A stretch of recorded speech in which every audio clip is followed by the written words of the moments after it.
Hello, welcome to part 3 of my 300 plus subscriber shelf tour video.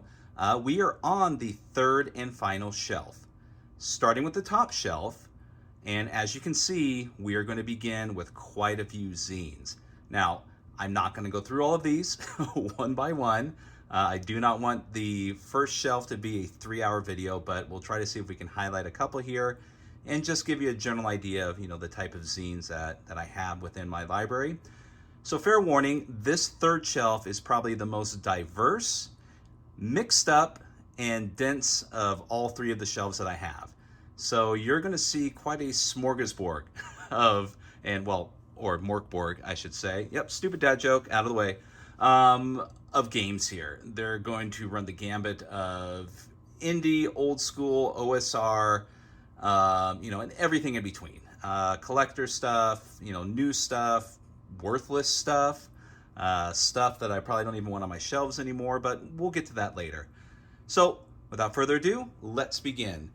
So kind of starting here, let's see here. How can I do this without the light? Here we are. So kind of starting here, we'll see that we have quite a selection of, let's kind of pull these out. We'll get the lighter one because it's a little dark in my garage here on this side. So the first stack in there, we have the Excellent Traveling Volume. This is a fanzine of Tegel. This is on issue 9 or so. These are excellent supplements if you want to add to your world of Tegel. As you can tell, I am a fan of the world of Tegel and have been for quite some time now.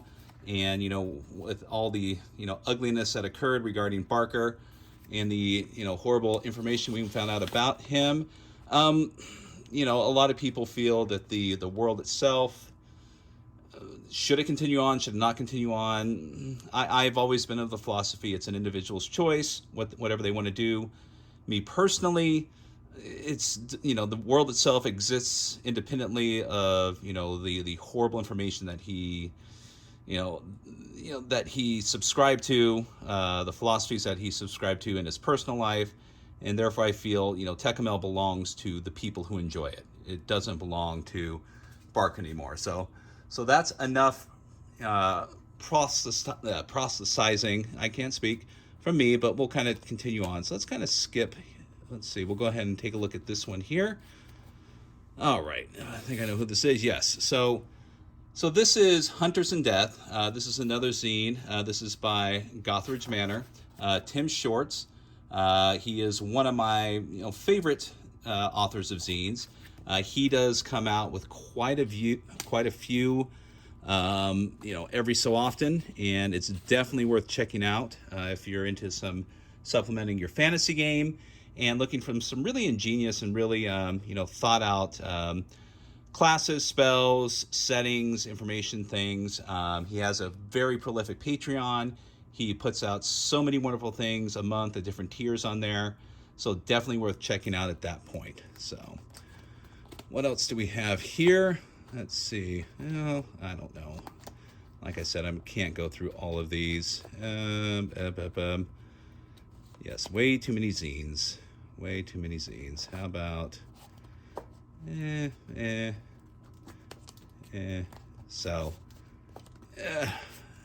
well, I'll just randomly grab one here. Here we go. What do we have here? Low Country Crawl, a Southern Gothic zine. Something's going to fall out there. I don't want it to get lost. So what we have is let's see here. Whoops, and something did fill out. Written by John Gregory. This takes place in Eastern United States, as far as I know. Have I read every single one of these zines? No, of course not. I have not. Let's see, continuing on. We have the very wonderful Scientific Barbarian by Mud Puppy Games. This set of zines are designed to supplement your Mutant Apocalypse, your Mutant Crawl Classics, any sort of games that kind of fall under those categories. And they do a wonderful job in the creation of these books. In fact, I think they're on number 4, which also includes an anthology, which kind of contains all 4 of the books in a single hardback. We'll kind put that back here. There we are. Oh, get your butt in there. There we are. All right, so next to that we have, what do we have here? We have the ever popular Troika. Troika is a psychedelic, kind of mindfuck type game designed to really take your, your fantasy adventures and turn it up to 11.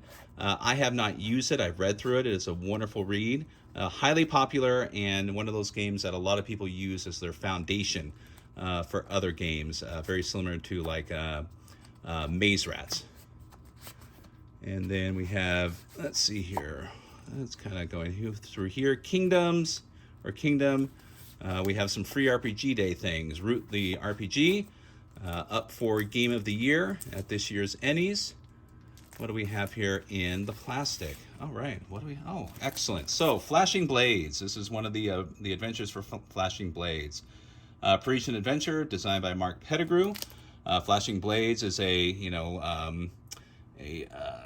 swashbuckling, swords and Three Musketeers style adventure setting, designed, created a long time ago. It is a very old game, and one of those where the history of it is it was designed by a teenager and was published back in the 80s, I believe.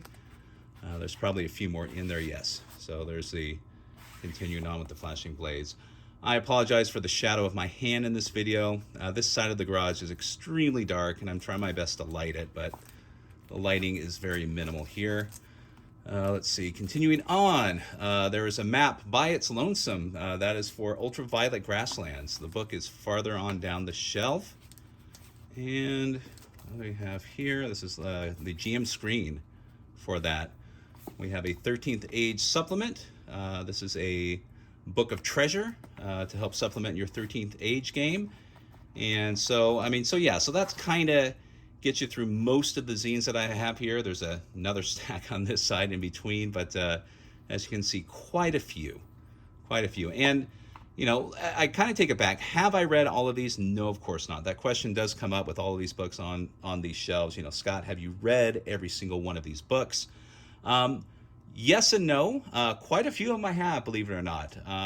It's just I read at an odd pace. I am dyslexic, so depending on how my particular brain function is for that day, I could zoom through several books in a setting, and others I just have to scan over and over and over again until the information just kind of finally cements itself into my brain. But at the very least, I have paged through and picked up bits and pieces from everything that I have on this shelf. So do I retain that information? That's a different story. So continuing on, what do we have here? Dragon Warriors, the Bestiary for Dragon Warriors. I love Dragon Warriors. It is a fantastic alternative for your fantasy adventure. The rule set is one of the better ones out there if you're looking for something different from than your average D&D game, but you're still wanting to have fun within a fantasy world, but you're also looking for a different setting, and it is another one of those that the initial game, it comes from an old gaming book from the 80s, and has probably seen several different several different versions and modifications, but highly recommend getting yourself a copy of Dragon Warriors if you can. The newest edition, or if you can get a hand of the old gaming book and it's in good condition, grab it. But the newest edition is currently the best out there. Metamorphosis Alpha, the actual game book. This is a game, one of the other settings that came out from TSR. Don't quote me on this, but is it the first sci-fi setting for a role-playing game? I can't recall.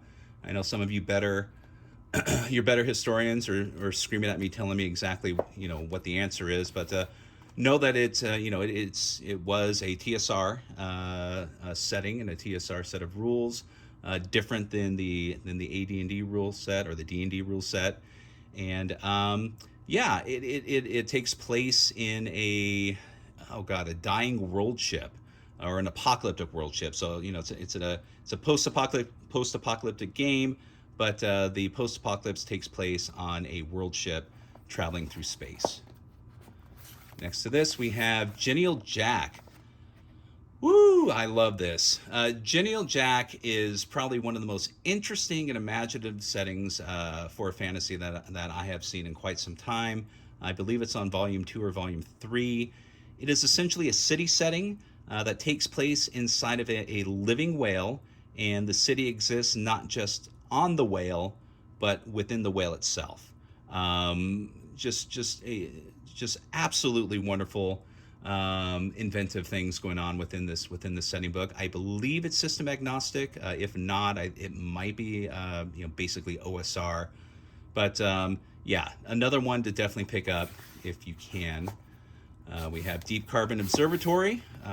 This is by Patrick Stewart and illustrated by Scrap Princess. And it is another one of the OSR style games that's wildly popular. I picked this up at a sale.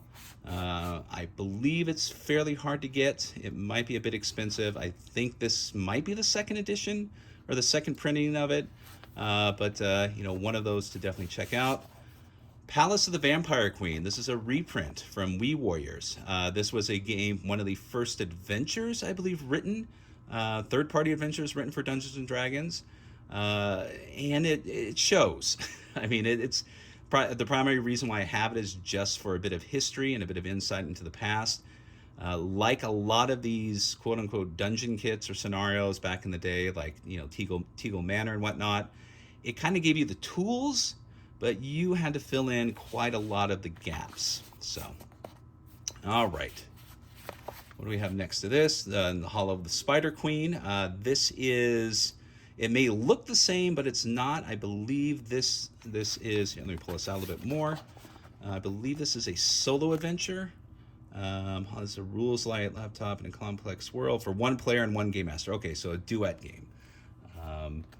I honestly forget where I got that. I think it probably came with a pack of things that I picked up from Exalted Funeral. Carrying on, we have Black Sun Deathcrawl, Dungeon Crawl Classics RPG adventure. And I think I'm kind of need to maybe skip some because we're getting back into the zines. You got a job on the Garbage Barge. This was a Kickstarter from last year or 2 years ago. And, I'll let the name speak for itself. Oy. Back in you go. And next to that, we have Swords and Six-Siders, the Expanded Edition. This was a recommended game by, I don't remember, but, somebody over in the UK. It's a rules light 1d6 based OSR fantasy, as it says on the back here. And, this is one of those that I paged through.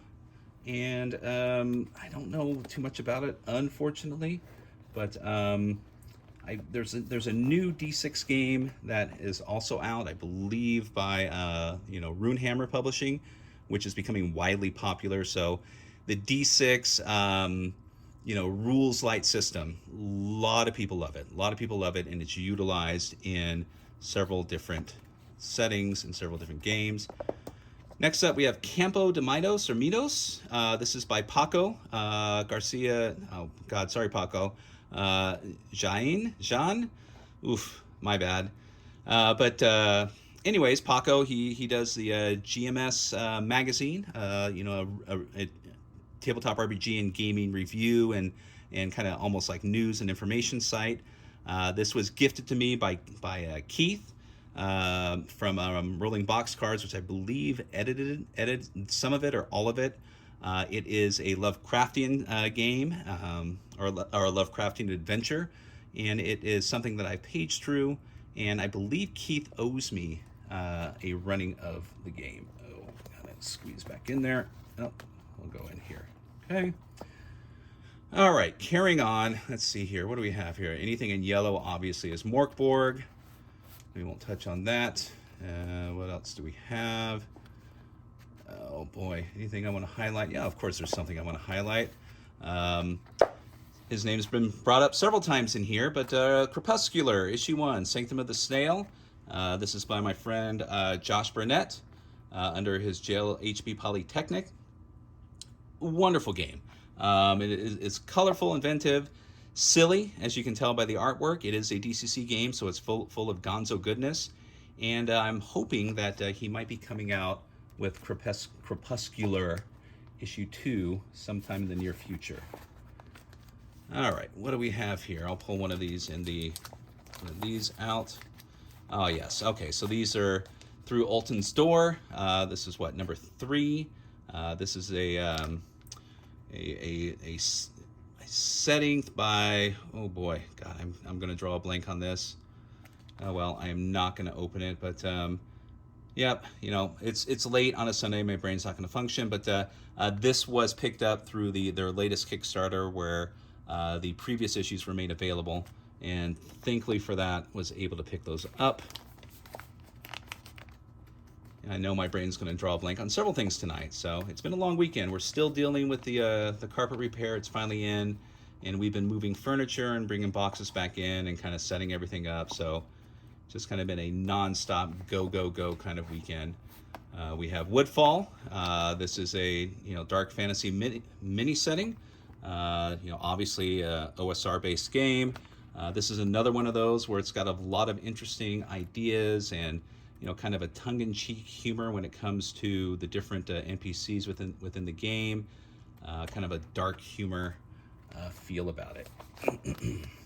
Okay, let's see here. Well, what do we got? We got more Tech Mill zines, Beyond the Borderlands, which I highlighted in another video, and zines. Terror of the Stratus Fiend. Yep, more Tech Mill stuff. Okay, well, I know I did a video on this, but I'm just going to pull it out anyways. Here is Levi Combs' Magic and Shit. This is by the wonderful Levi Combs from Planet X Games. Let me get my shadow out of there. And do you want to supplement your game with more magic and shit? Fuck yeah, you do. So pick it up. Buy this.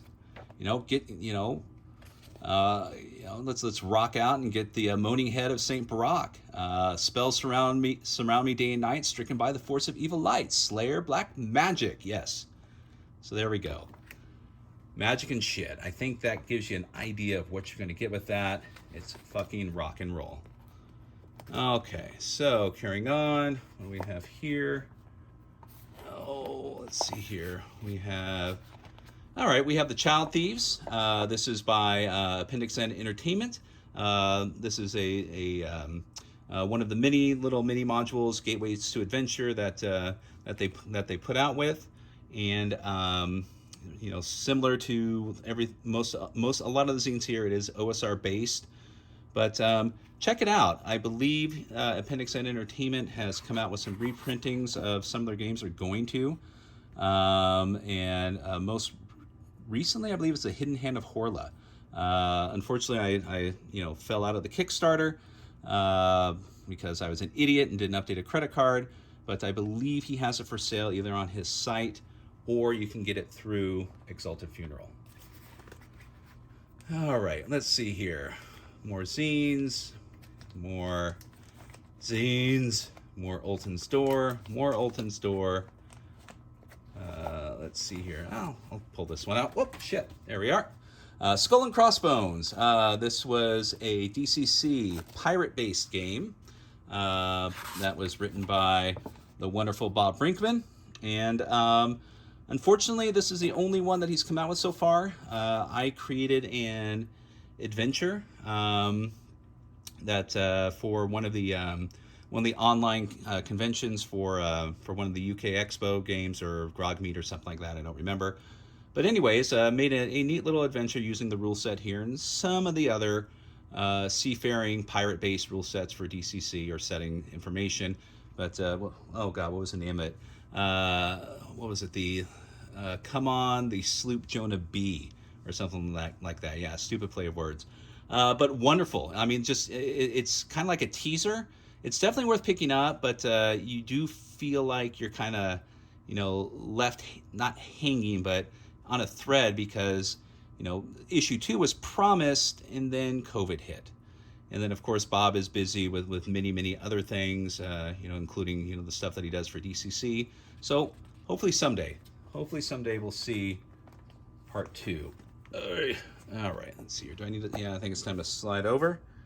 Here we are. We'll kind of back up a little bit. All right, what do we have here? Anything else? There's another scientific barbarian. Here we go. Here we go. Let's see, I did a video on this. I'll highlight it again for a good reason. Project 8 Ball, the game of weird conspiracy. This is by Leighton Connor, Hex Games. This is a game of weird conspiracy inspired by the works of David Lynch, Grant Morrison, and Philip K. Dick. This is a wonderful read. Kind of very rarely once I pick up a small, zine type book like this, do I sit down and go through it right away, because I'm, dealing with other games and stuff I'm focusing on, and there's only so much space inside this little head of mine. But this really captivated me. This was something that I sat down with, and so much that I wrote Josh to let Leighton know, and Leighton promised to run a game for me. Still waiting for that, Leighton. But anyways, he is up for an ENnie award for Best Family Game with Laser Ponies. So go out, and if you haven't voted yet, vote for Laser Ponies for Best Family Game. Make Leighton happy, and would really like to see him take the stage to get that award while I'm there. I don't know why I'm pulling that out. Everyone knows what Mork Borg is, or Bjerg, or however you pronounce it. There's Karen, which I've already did a highlighted video on. Let's see here, what's in between here. Ray Guns and Robots, which is another one by the wonderful Levi Combs at Planet X Games. And what do we have here? Oh, what is this? Oh boy, yeah. Yeah, this was a Zine Quest Kickstarter that arrived very, very late. And it was an interesting one. It is exactly what you see it is, a bit of a grindhouse, rock and roll, heavy metal setting. PPBNFDS, which stands for, there we are, Pistol Packing Bondage Nuns from Dimension Sex. So what is this? Pistol Packing Bondage Nuns from Dimension Sex, much like any role-playing game, is a mirror in that your experience reflects what you bring to it. It's also a funhouse mirror, in that its reflections are likely to be humorous or grotesque, and that too is up to you.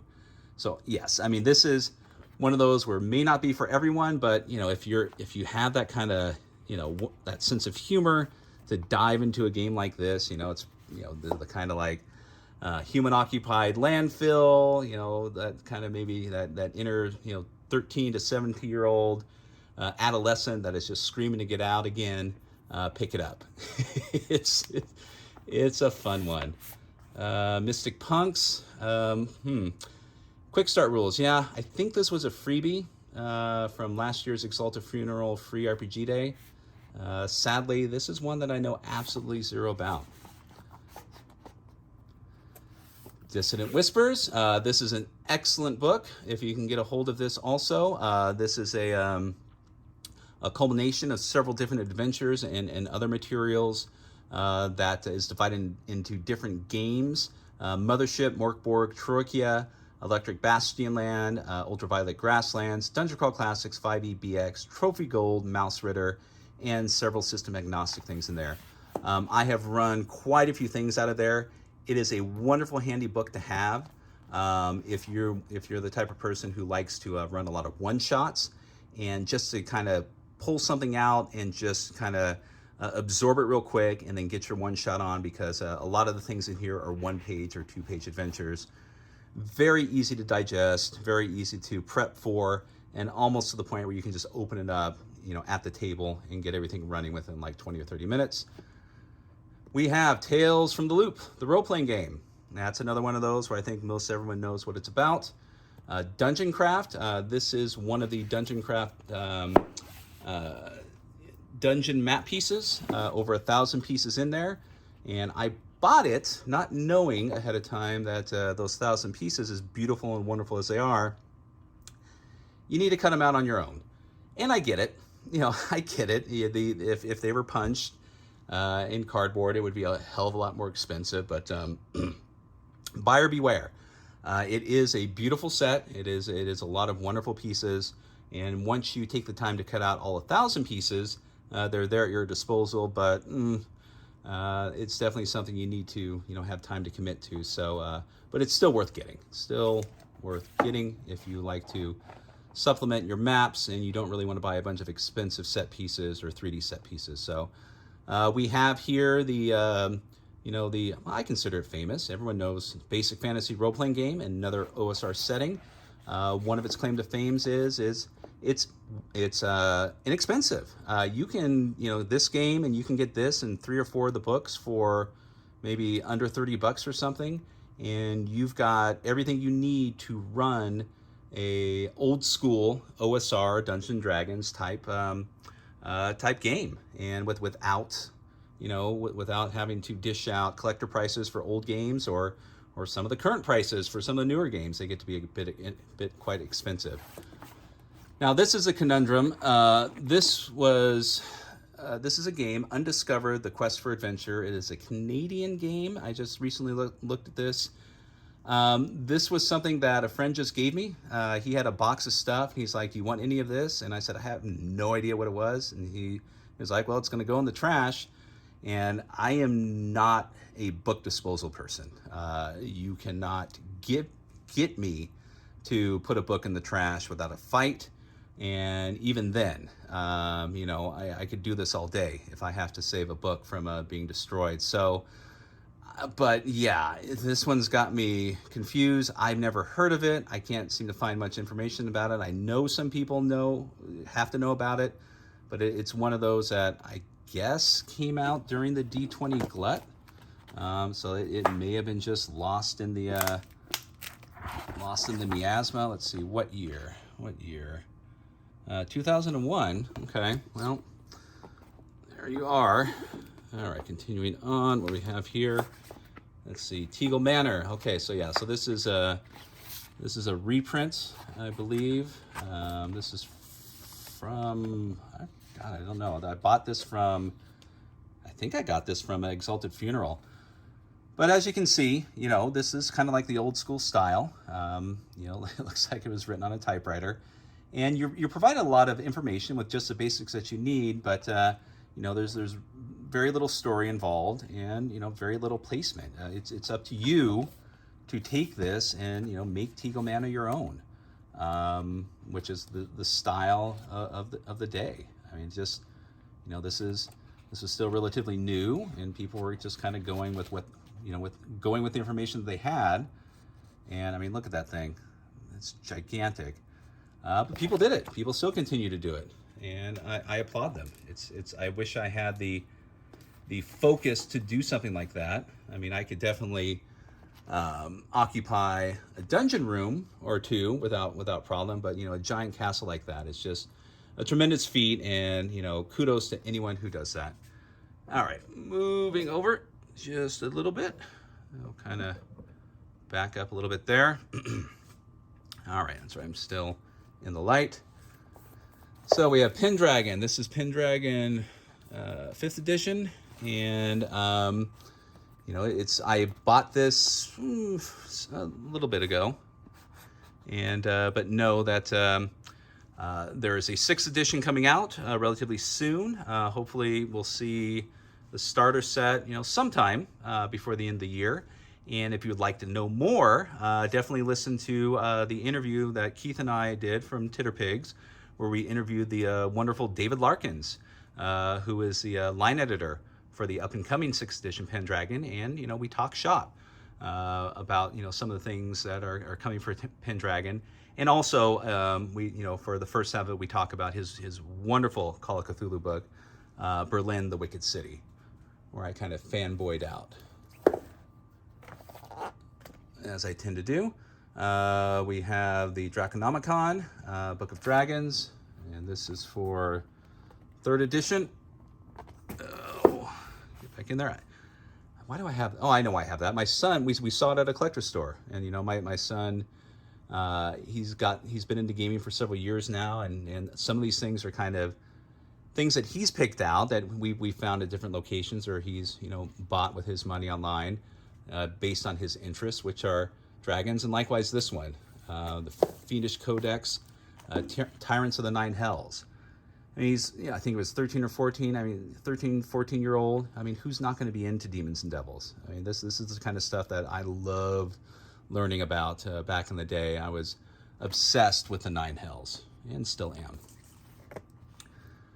All right, next to that, we have Chaosium's entry into, superhero gaming, Superworld. Steve Perrin's Superworld. And this is a complete box of Superworld that I picked up.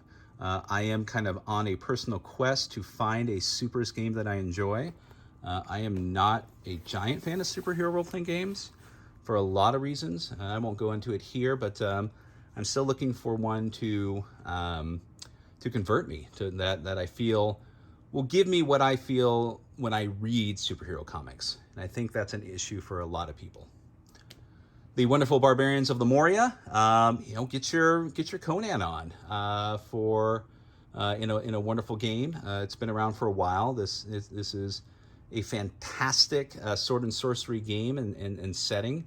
Without having to, try to decipher and boil down the rules of Modiphius' Conan, which is a fantastic game. It just takes a bit of effort.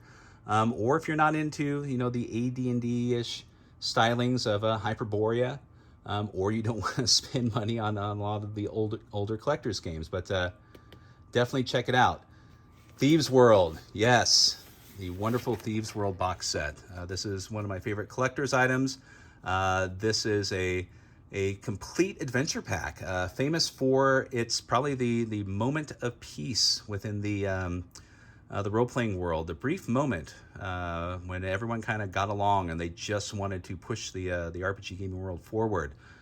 This is a game that was designed to work with and with the permission of Chivalry and Sorcery, Dragon Quest, D&D, The Fantasy Trip, RuneQuest, Traveler, and Tunnels and Trolls. I picked this up from a gent who lives up the street, and he was getting rid of a few things, and I think I got it for like $30. Yeah, I can hear some of you screaming now. Next to that, we have the Thieves World Companion, another thing that I've been looking for a while and found that super cheap. Someone was selling it on eBay, along with like used shoes and other miscellaneous items. Seemed like someone may have passed and they were just going through the closet and threw it up on eBay. So a little trick to eBay. If you're looking for something exclusive, don't just stick to the role-playing category on eBay. Search by the name being misspelled. Search under books, search under just general everything, because most of the deals that I found on eBay are not under the role-playing game category. It's usually just general stuff. Like I said, it's just people who are getting rid of their stuff in their son's closet, or getting stuff, rid of grandpa's closet, depending on, the age of the game.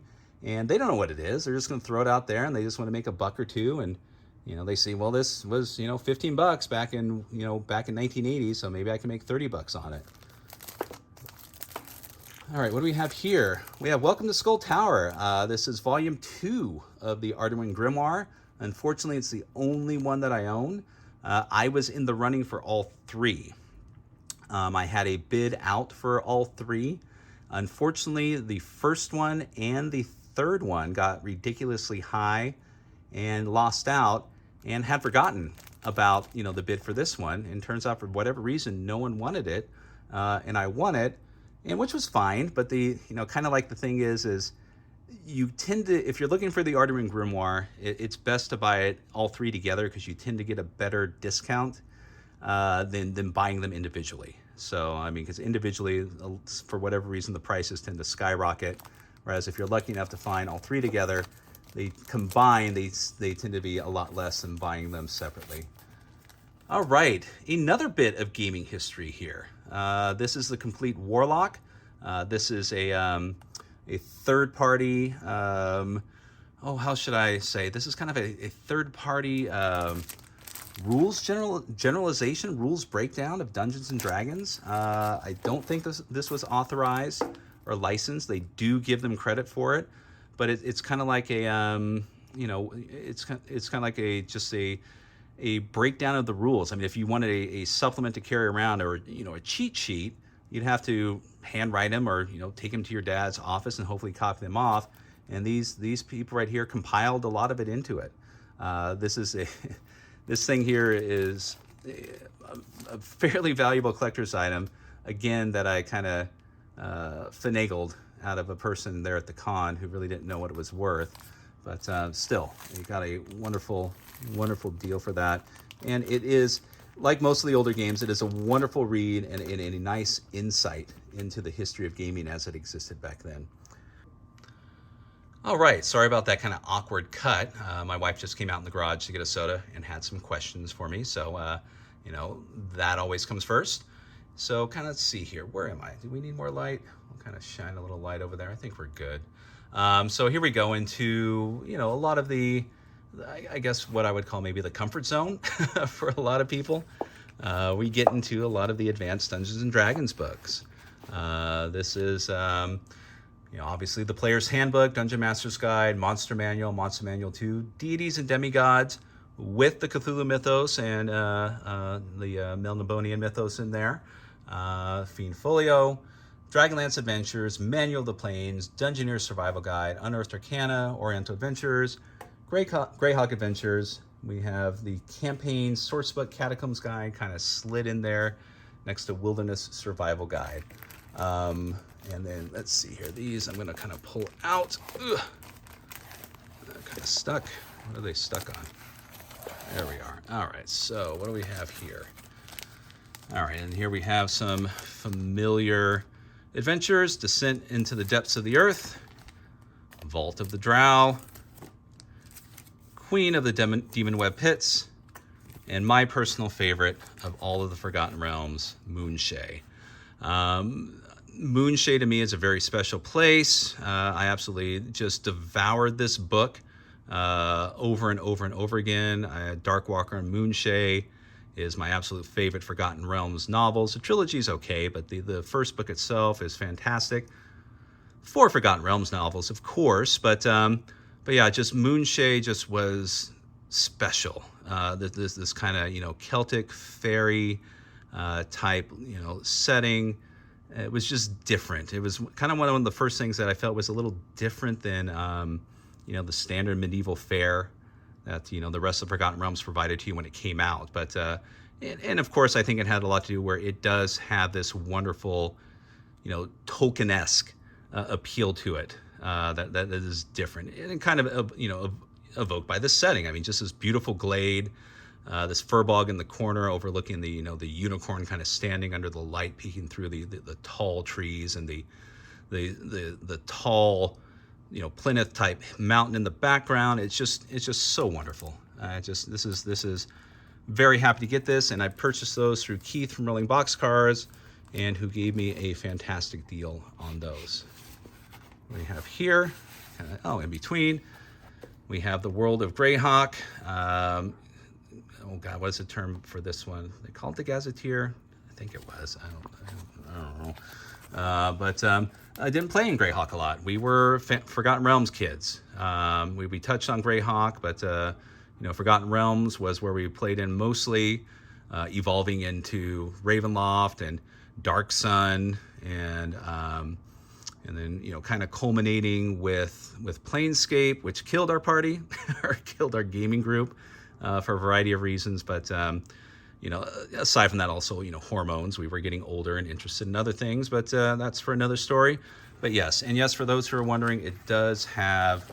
I'm not going to pull it out, but the both of the maps are in there, beautiful, pristine, and in excellent shape. No holes, no tape scarring. Pretty much all of the damage is just on the outside of the folder. But yeah, the Darling maps are in there, and they're wonderful. And I probably should get them into a frame. All right, so Complete Psionics Handbook. Got this to go with the Dark Sun 2nd edition setting. This is a must-have if you are going to play that using the 2nd edition rule set. And let's see here. I got moving over here near the end.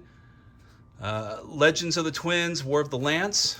You know what? I don't even have any idea.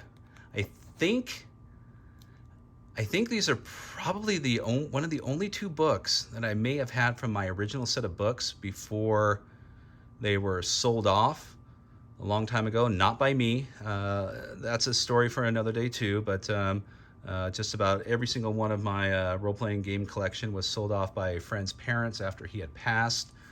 And but I think these still remain. I think that's why I have these. I don't know, but yeah, Legends of the Twins, War of the Lance. We all know what Dragonlance is, and if you don't, you will be familiar with at least the 5e version of Dragonlance when it comes out.